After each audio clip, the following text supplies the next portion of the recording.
forever to touch you, 'cause I know that you feel me somehow. Uy, Jocelyn, ang aga-aga mo naman. Dapat lagi handa.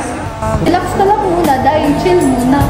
Sa simpleng gawa, makikita ang disiplina at malasakit. Class, make a project about Filipino values due next week. Let's start today para maaga na tayo. Bukas na lang, bahala na sa teacher.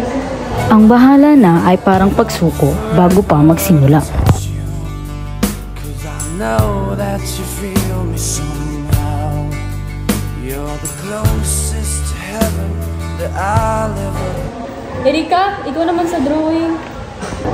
Ikaw na magaling dyan. Uy, tulong-tulong naman tayo.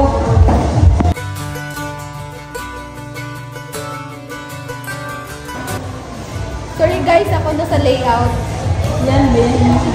Mas masaya pala pag nagtutulungan. 'Cause I know that you feel me somehow. You're the closest to heaven that I'll ever be, and I don't wanna go home right now. Wow, great teamwork. Thank you, ma'am. Promise, next time hindi na ako ningas ko. Ang sipag at pagkakaisa ay may gantimpala sa dulo. Erika, proud ako sa atin. Oo nga, natutunan ko magpursige.